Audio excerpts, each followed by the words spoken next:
Hey guys, my name is Meats. This is my overview of the movie Godzilla 2014 that just came out actually this weekend. Watched it yesterday. And for me, I really loved it as a kaiju fan and basically the Godzilla franchise. I've really enjoyed the movie. I've heard mixed feelings about it. Some people feel it's lacking. Some people find it awesome. And I'm kind of in somewhere in between. Although some say that it doesn't have enough kaiju fights, with Godzilla and the Muto, I still think it's awesome. I think towards the end they, that kind of fills the gap on that. But I'm gonna talk about there's one part there that I think that's what they first feel, and that kind of just dragged on towards the rest of the movie. But anyways, this is gonna be a lot of spoilers. So if you haven't watched the movie, please watch the movie first and maybe come back to my thoughts about it. So first off, think why don't we start with Bryan Cranston? He's one of the scientists that works at the nuclear facility. I really like his character, and even with all the trailers, it kind of feels that he's gonna do a lot more. Unfortunately, his character is short-lived. Yeah, but I think it's kind of part of the plot. Part of the plot where the son kind of continues on his basically the investigation, the research, kind of carries on what his dad left off. I think that's what they're trying to get to. So I kind of feel bad for his character. Yeah, again, you would think that he has more contributions towards Ed, and that's why Dr. Serizawa picked him to go on while they're chasing Godzilla, but. Yeah, he didn't make it, unfortunately. Oh well. Moving on, then Dr. Zarizawa, his character is kind of like, yeah, he's there, but he doesn't really given any great hindsights or anything. Doesn't really give much explanation on what's happening, other than he has hunches, and I think one of them is, yeah, why don't we let Godzilla fight off the Mutos? Maybe that's what he's gonna do. That's a good hunch, but you don't have concrete details on it, and I kind of feel this is where I'm kind of siding with the military, that you gotta go with facts. The Mutos like the radioactive stuff. Why don't we lure them out and blow them up? I think that's more realistic. Although some of us who are Godzilla fans were like, you know what? Why don't just let Godzilla fight him off? But again, that's knowing that what Godzilla can do, or what Godzilla is. But in this movie, where everything is new, they don't really know what Godzilla is, other than some people I would say, he's another kaiju like the Mutos. So that's that part there. Another thing I want to add is when they're finding this. Well, basically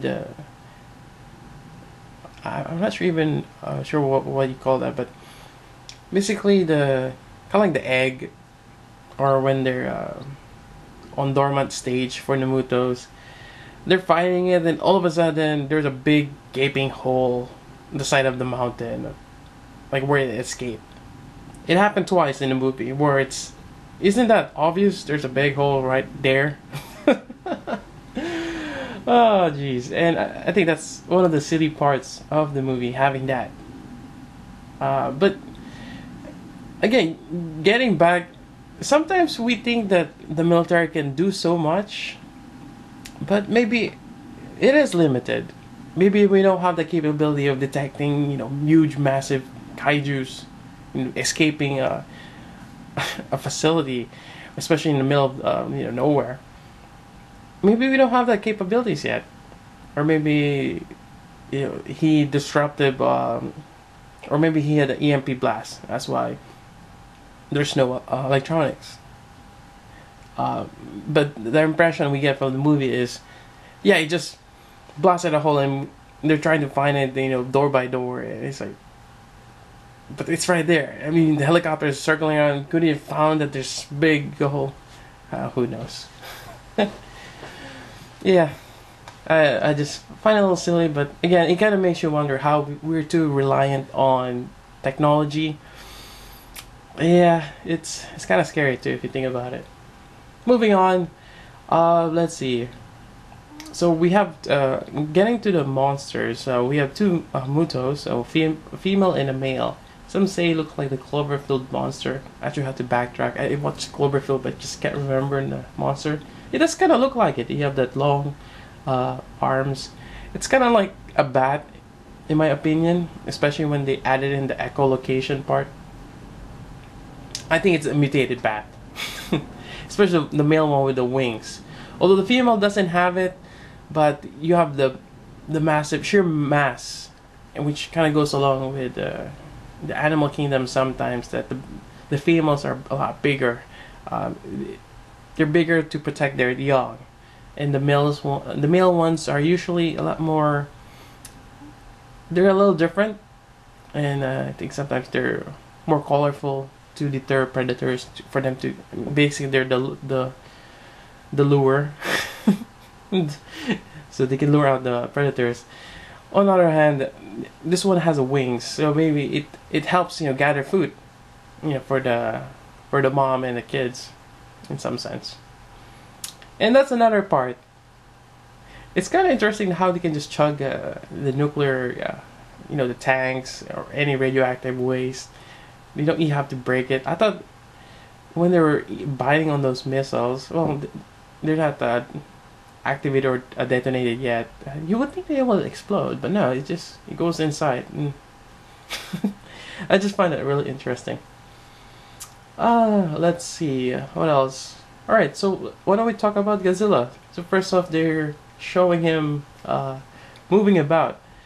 I can't remember if there's a definite background story for him on this movie.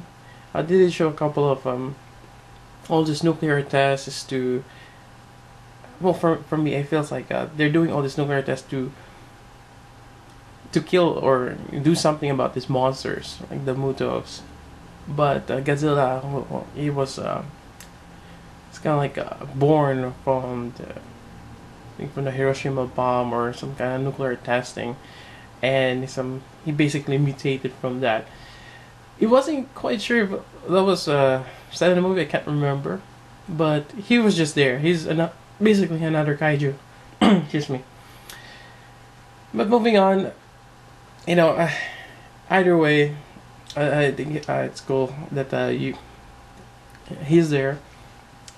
It's kind of interesting how they have they're occupied with the Mutos. Then all of a sudden, oh, we have Godzilla. What could get worse? Maybe another monster. Well, it kind of is. You get the second Muto. In the part where he rises, he went to Hawaii, and while he's chasing the Muto, that's pretty interesting. All the tsunami and people running. I think that was a good segment on that part.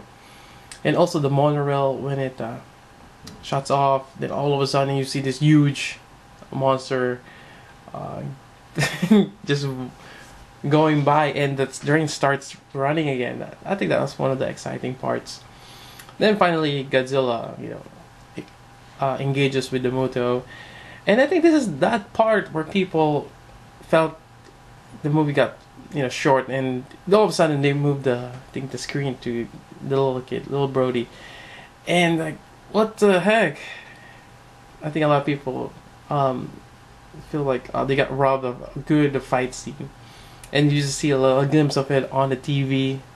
But I think that I think that's not bad. I actually like that part in some sense. Like it's kind of like a teaser. It kind of makes your mind wander, like, okay, how they're fighting. You see a little bit of glimpse of it, and actually towards the end, they give you a lot more. And I think the way they present it, it's like a teaser. It teases you, like you want to see the fight, which happens toward the end.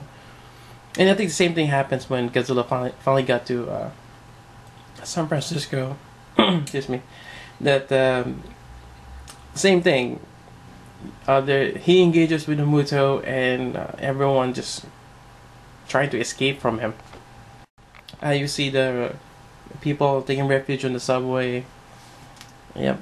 Yeah, I think it was just a good amount of screen time. Although I didn't really see that part where it's roaring and when the doors are closing. I think that was a little different from the trailer we've seen.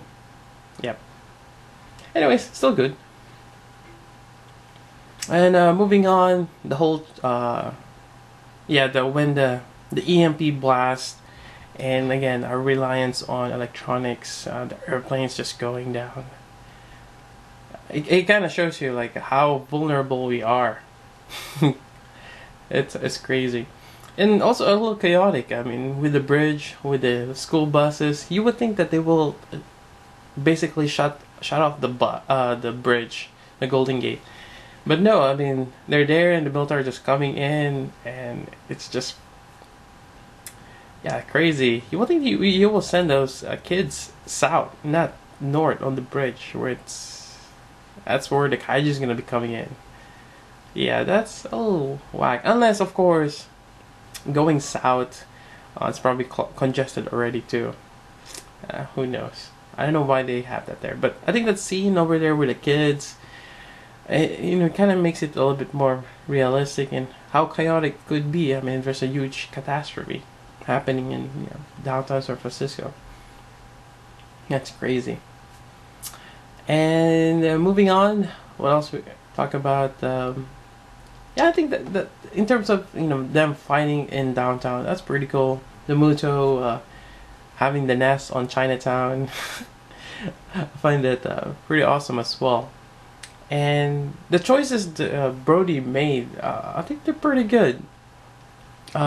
He's like a sole survivor of. He survived a lot of things, and it's pretty interesting. He survived all that, and he actually made good choices, especially going back and setting the eggs on fire.